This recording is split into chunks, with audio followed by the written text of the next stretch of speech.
A chieftain of the All Progressives Congress, Adamu Gaba, has reacted to the pupils learning under trees in Kano State.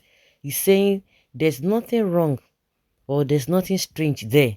He made this known on his verified Twitter account, while the television channel revealed the pupils that are learning under the trees.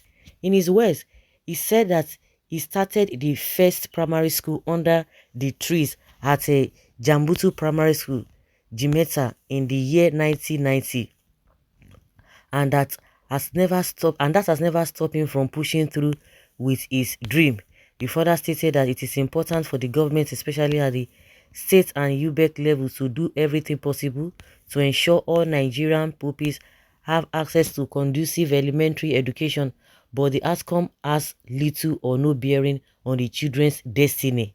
However, to build kids for a better tomorrow, one should stop depending on expensive schools and give them sufficient and efficient home training. You can do that by marrying mothers with well-mannered upbringings from a good family. They will help you join in training your children well, he said. According to Adamu Gaba tweet, nothing strange here, especially in communities where the first formal school is getting established. I started my primary school under the trees at Jambutu Primary School, Jimeta, in the year 1990.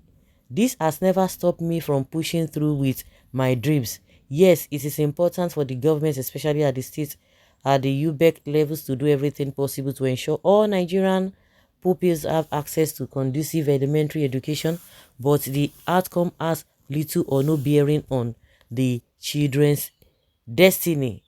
To build our schools for greater tomorrow, stop depending on expensive school and give them sufficient and efficient home training. This is what this guy is talking about. So since 1990 up to today, nothing has not been done. Nothing meaningful has been done. It's even worse than that. Even what we are being told now is even worse over there.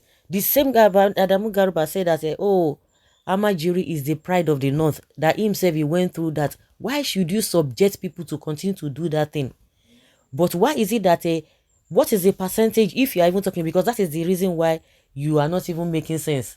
Because you are pushing through illegality. It is not because if you are well educated and you have a conscience, you will not be involved in all this nonsense that is happening around politicians. This guy, by tomorrow, if the Labour Party is the whatever, this guy will decamp.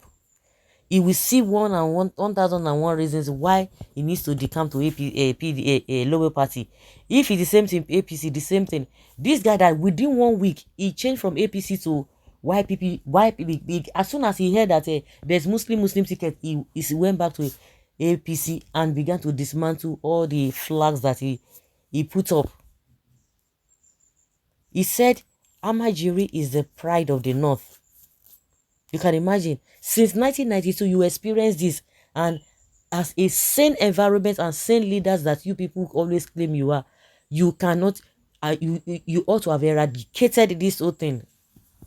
This thing has not been eradicated. How many years down the line? And you are telling us that it does not matter. Marry a woman from a respectable, a reasonable family. Is it the ones that are Amajiri that did not go to school, that are all over the place? Do you know how many millions of children out of school in that your environment? Not to talk of the substandard one that they are talking about. Are we talking about a private school because it's telling us that oh, the children must not go to an expensive school? Why is it that if we have a government school that is well equipped, it is now up to you if you want to take the children to private school? So does it mean for government to have had a very, very structured and very, very formidable school built by government, it means by expensive school? So maybe if we can term this it is not by going to expensive school, means that it does not matter that, or it doesn't make any sense for them to build a well equipped atmosphere for children to learn. No wonder they are always pushing these people to continue to to be illiterate. They keep their people poor and illiterate in order to control their minds with food, religion, and tribal issues. Even the food, they know they say and chop. That's so that they beg up and down. They know they see the food chop.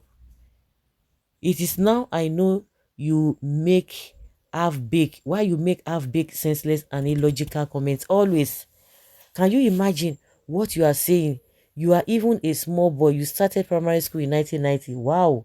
But if I may ask you, how long has that community been in existence? That it is now that they are establishing their first school, and somebody said he wanted to start upgrading you people, but you are complaining. Exactly what we talk about. You see all the nonsense happening there. They know, somebody who is already insane. We want somebody to tell him that is exactly what they are doing. Obi said, oh, he wants to eradicate poverty even from that region. Hey, they say you are insulting us. Oh. That is why your ideology and mindset is quite different from the elite. Your comments and reactions to issues makes half baked. Nothing will be strange because that is their culture.